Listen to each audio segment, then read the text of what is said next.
I guess we can start the hour of 9:30 having arrived. I'll call the meeting of the State Ethics Commission to order. And I guess the first order of business would be a call to roll. Mr. Calafala? Here. Mr. Nick? Here. Commissioner Palma? Here. Commissioner Schwartz? Present. Commissioner Sims? Here. And everyone is here. We have one vacancy. We have a quorum. Pursuant to the requirements of the Sunshine Act, the holding of an executive session must be announced at the public meeting immediately prior to said executive session or at the next meeting thereafter. An executive meeting will be held today, December 1st, 2021, immediately following the public meeting to review matters that are by statute confidential, including the review of motions made on pending investigative civil penalty matters, the review of completed investigations for the purpose of issuing final adjudications, the review and consideration of applications for 90-day extensions of investigations filed by the investigative division and other administrative matters. And I would also like to say that pursuant to the Public Officials and Employee Ethics Act, Act 170 of 1978, as amended, the State Ethics Commission is specifically mandated to hold at least 2 public hearings each year, of which at least one shall be held in Harrisburg and at least one shall be held in a location other than Harrisburg to specifically seek input from persons and organizations who represent any individual subject to the provisions of this act and from other interested parties. We have placed on the agenda for today's public meeting a notice that the Commission will be meeting today in part to receive the input or testimony of said individuals pursuant to the provisions of the law. As our previously published notice has indicated, the Commission will request copies of any statement that is presented. The individuals presenting the statements before the Commission will be allocated 15 minutes in order to complete their statements. Statements shall be uninterrupted, except that such statements may be interrupted or terminated by the presiding officer if it is determined that the statement is impertinent, scandalous, or otherwise improper. And now we can look to the public agenda, and the first order of business would be consideration of the minutes of September 15th, 2021. Do I hear a motion that we approve those minutes? Mr. Vice Chairman, I just have a couple of technical edits, which I'm happy to just give to Julie separately. They're really technical, so if it's okay, I'd like to make a motion that we approve the minutes with the technical edits that I will give to her.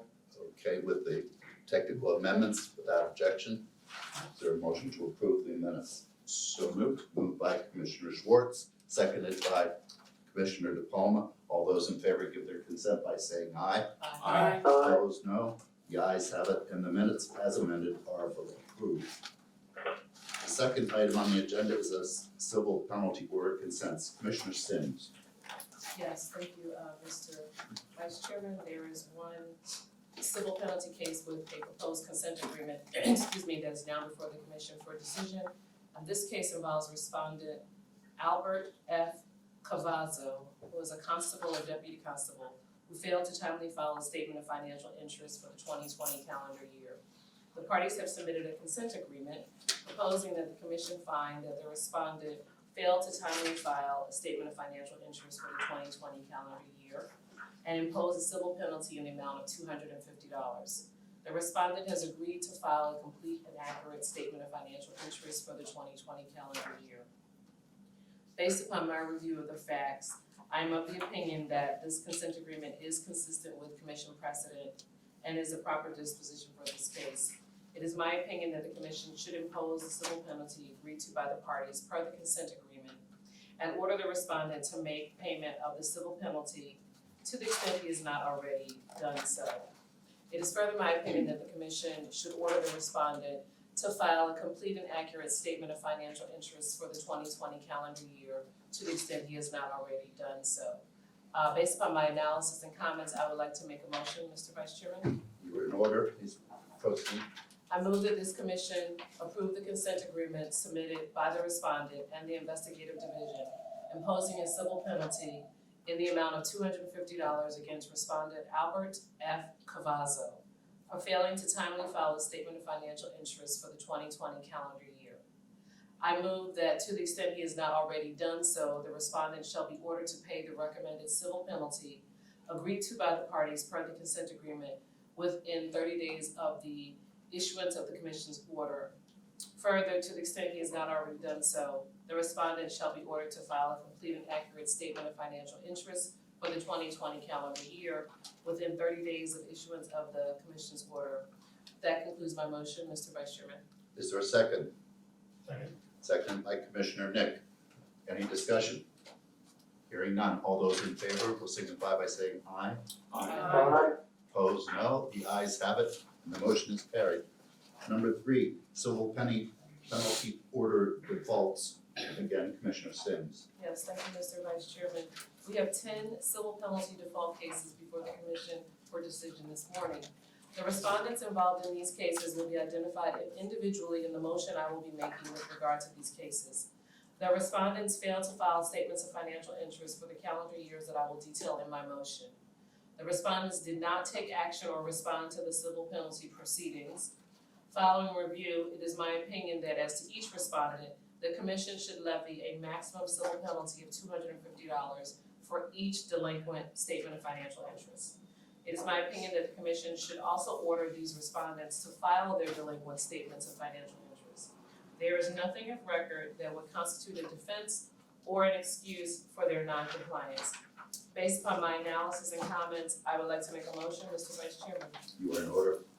I move that this commission levy maximum civil penalties against the respondents in these 10 civil penalty default cases as follows. For the first 2 cases, I move that this commission levy 3 maximum civil penalties in the total amount of $750 against each respondent for failing to file statements of financial interest for the calendar years 2017, 2018, and 2019. The respondents are Daniel Laws and Danny Gilmore.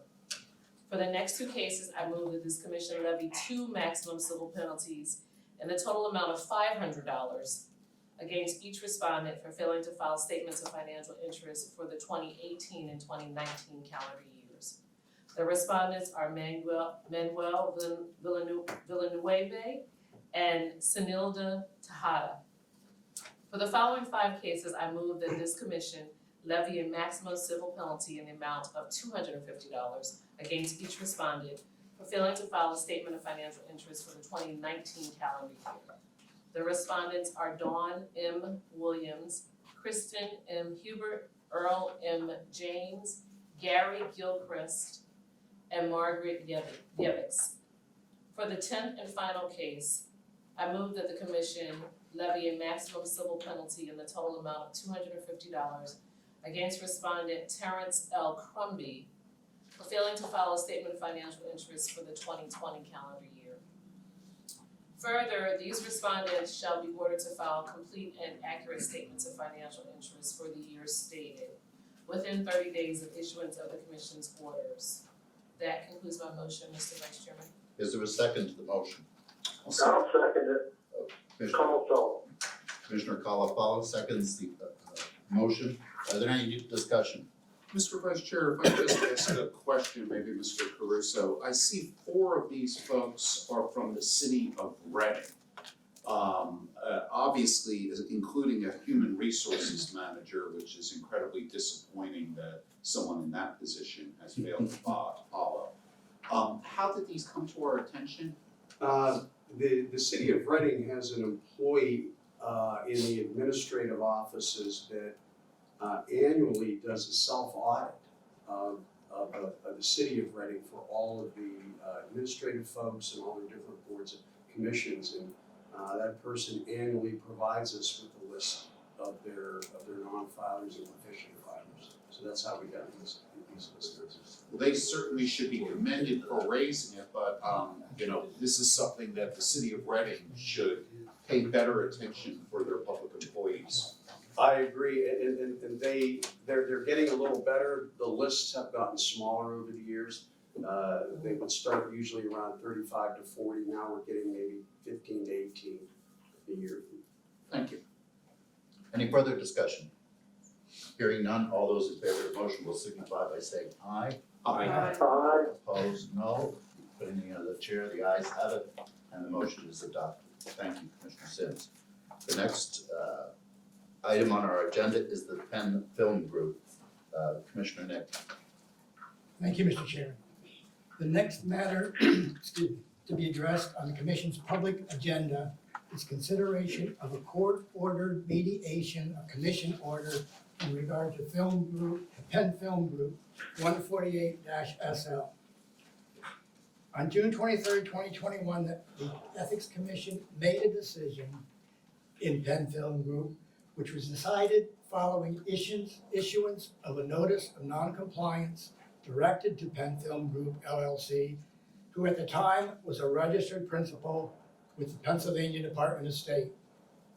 Respondent, Penn Film Group, did not file an answer to the notice of noncompliance, and all averments were deemed admitted. The commission considered the notice of noncompliance and levied a civil penalty against Penn Film Group in the total amount of $117,800 for failing to file a first and second quarter lobbying disclosure report for year 2020. Following its issuance, Penn Film Group sought reconsideration of Order 148-SL, which was denied by this commission. Penn Film Group then sought an appeal of Commission Order 148-SL to the Commonwealth Court. The Commonwealth Court assigned this matter to mediation. On October 20th, 2021, the commission was represented by Jennifer Lehman, Assistant Counsel, Investigative Division, during the court-ordered mediation. The settlement agreement presented to us is a payment of a $12,000 fine with 1 year to pay and no imposition of a lobbying ban. The purpose of today's agenda is for the commission to receive any supplemental information in consideration of whether or not the commission should agree to the mediation offer. Interested parties have been invited to make any presentation they believe would supply the commission with relevant probative information to assist in the commission determining whether to agree to a compromise of said order. As much as this is a final order of the State Ethics Commission, the merits of the underlying notice of noncompliance shall not be addressed.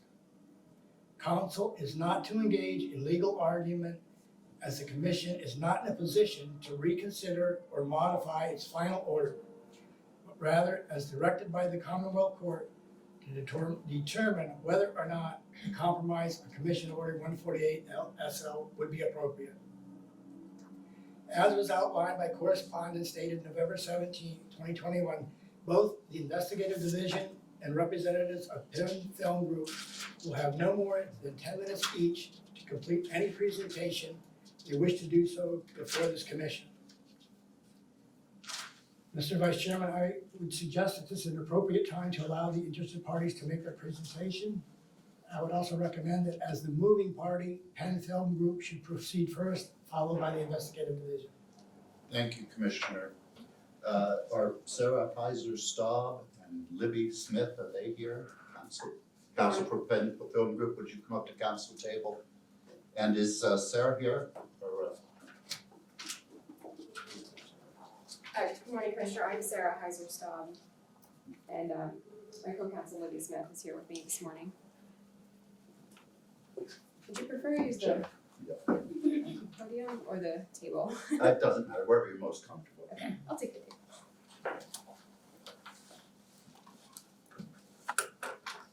Good morning, Commissioners, and thank you for the opportunity to be here this morning. I'm Sarah Heiser Staub, and I'm an attorney with Penn Film Group on behalf of Penn Film Group. And as I mentioned, my co-counsel Libby Smith is here as well. We appreciate the opportunity to speak with you. I do want to acknowledge that Mr. Willie Hogue of the Penn Film Group, he's the manager of the Penn Film Group, intended to be here this morning. Unfortunately, his mother-in-law passed away very recently in the last few days. It came as quite a shock, and so he was unable to make the trip here from Pittsburgh. But he had every intention of being here, and he does send his regards and his regrets. And so, noticing that I am not intending to make any legal argument, I just wanted to represent Penn Film Group and to let the commissioners know that this is a very serious matter to Penn Film Group. They Certainly, we're not ignoring the notices. I'm not attempting to get into a dispute there. I just would like the commission to know that genuinely those notices went unrealized, unrecognized. They were not received because the offices were closed and the email was frankly not being monitored either. And so the electronic notices went unnoticed until it was obviously very late and the commission had already proceeded to prepare to issue that final adjudication. And so we have proceeded, we went in good faith to the mediation. We were not expecting, frankly, that the matter would be referred to mediation, but we were appreciative of Judge Ledbetter's time and the opportunity to meet with Ms. Lehman.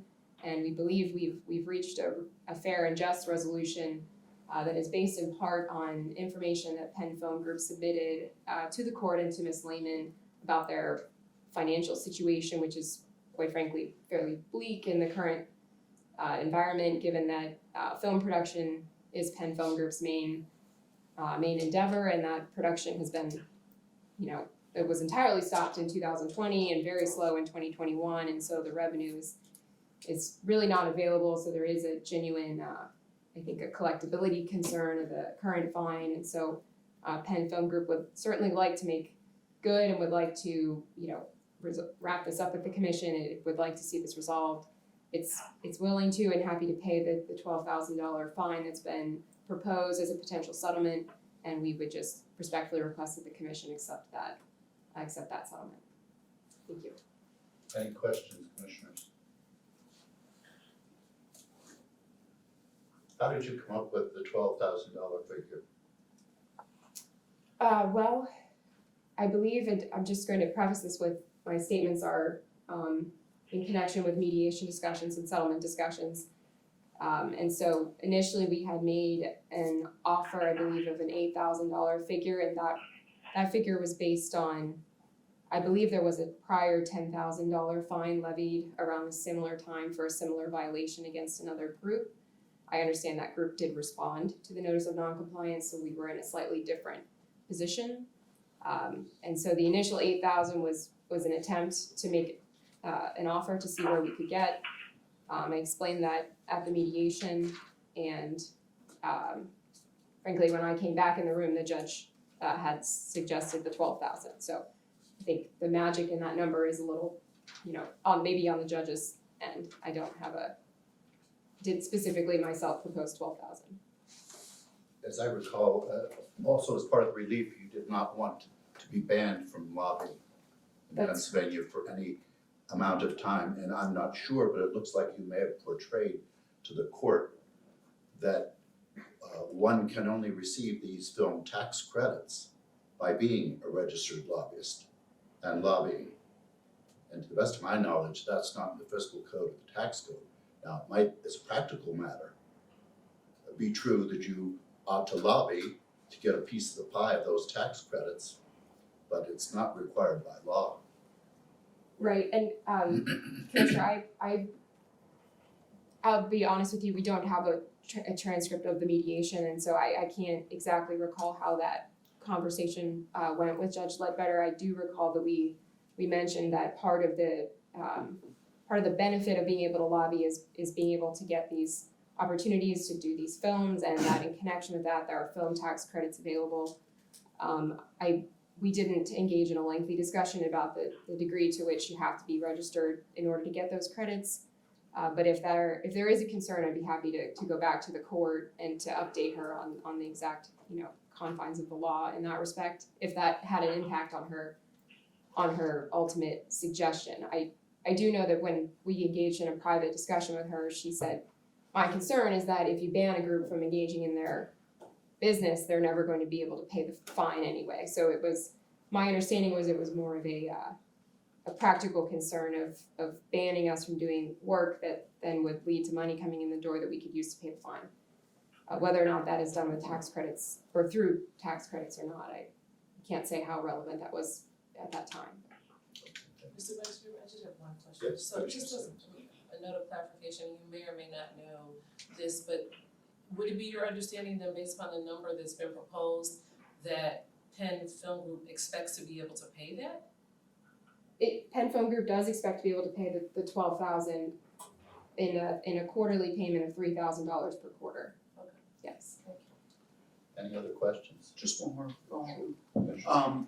Did you, as part of the mediation or in discussing with investigative counsel, provide financial disclosures to substantiate your ability to pay contingent? We did, Commissioner, yes, we did, and they've been provided to council. And so if the commission would like to review them, I believe they're available, but I could supply them again as well. I just wanted to see whether they were exchanged. So, and then just as a follow-up to Vice Chair Corrigan's question, you agree with his premise that a lobbying ban doesn't necessarily suggest that Penfield Group can continue or be eligible for the tax credits. You've taken the position it's a more practical approach, that it would limit their ability to seek those kind of credits. Is that correct? That's correct. Thank you. Anybody else?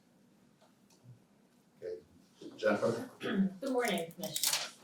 I represented the Commission at mediation on October 20th before Her Honor Judge Ledbetter. And it was interesting because when we got the notice of mediation, as Ms. Heiser-Staub stated, we were both surprised. This was a fairly heavy fine levied, and we had been in touch with Penn Film Group and knew that they were expressing that they could not pay anything close to the fine levy, frankly. They did give us financials. They gave us an income statement for years 2018, 2019, and 2020.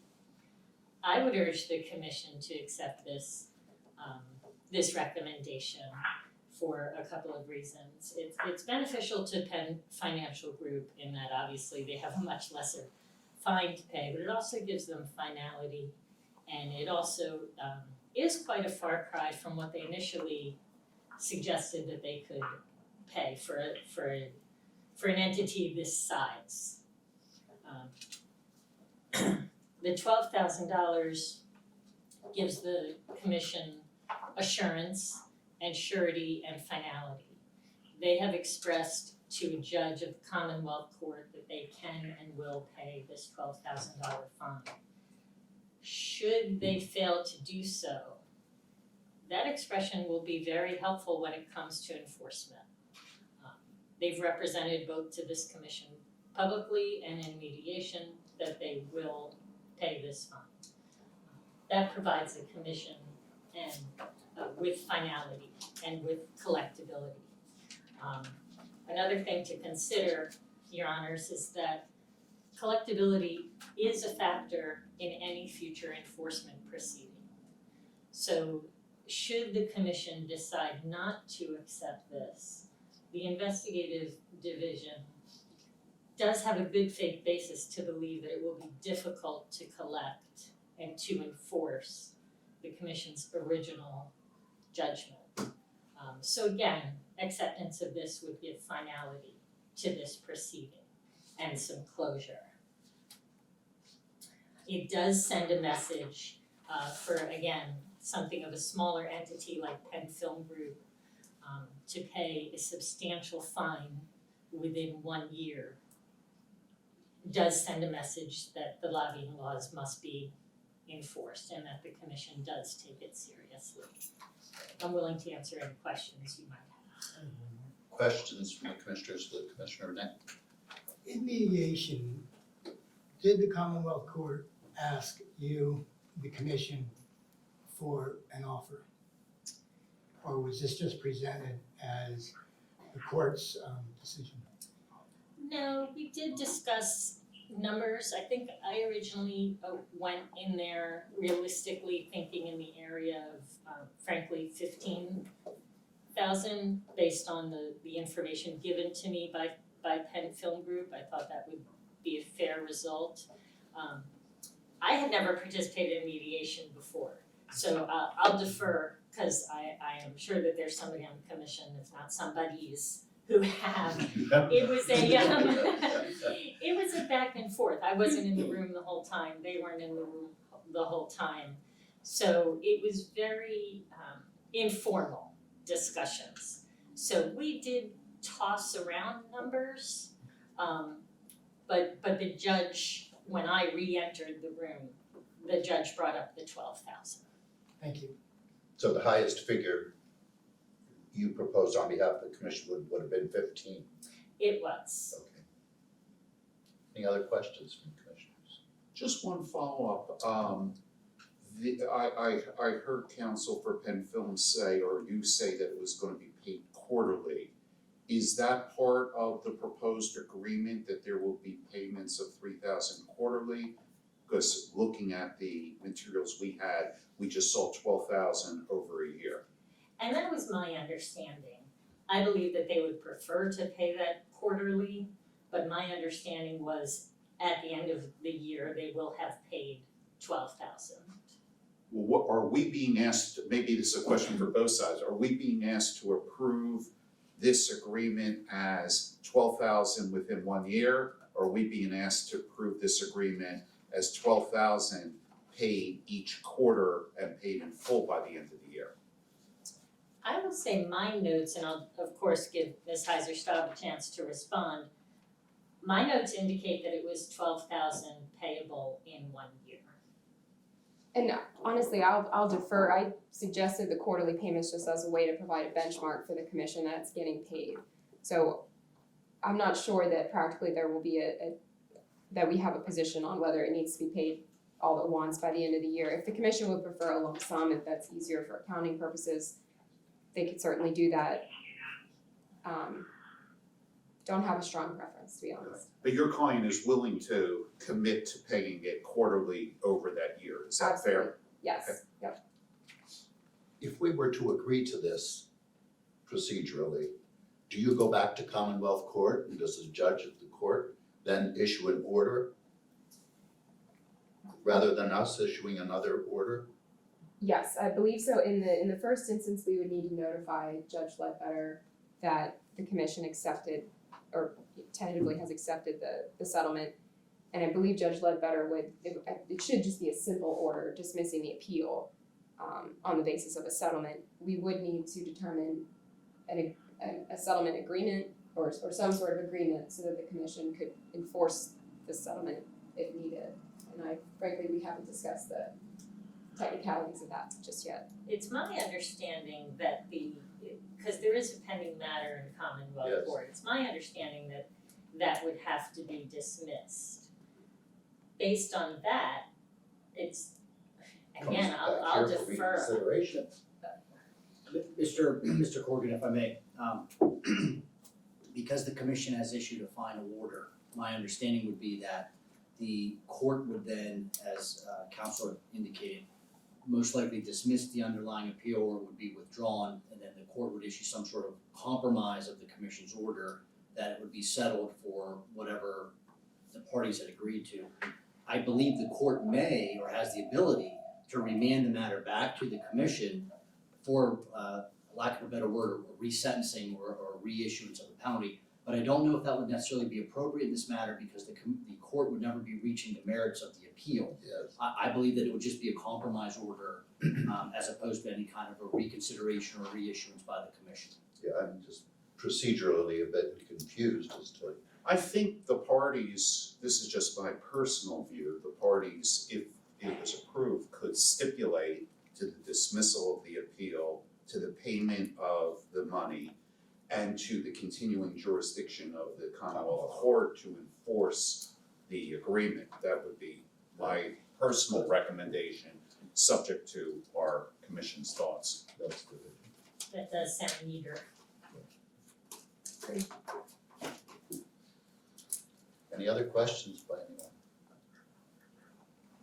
Okay, I think we'll have to say thank you for coming. We're gonna talk about it privately and try to come up with a decision here. Thank you. So thank you, commissioners, appreciate it. Call the meeting back to order. We were in the middle of considering the matter of the Penn Film Group and the proposed fine. Commissioner Nick. Mr. Chairman, I move that the commission reject the settlement agreement as not being in the best interest of the Commonwealth. Is there a second? I'll second it. Call Commissioner Colafala seconds. Is there any discussion? Hearing none, all those in favor will signify by saying aye. Aye. Opposed, no. The opinion of the chair, the ayes have it, the motion carries and the proposed mediation is rejected. Thank you. Thank you. Now, we come to the part of the program, are there any interested parties that would like to talk to us? Nobody wants to talk to us. Maybe not now. Okay, then we can look for a motion to adjourn the public meeting. So moved. Moved by Commissioner Sims that we do adjourn and seconded by Commissioner DePalma. All in favor say aye, opposed no, the ayes have it, and this commission stands adjourned.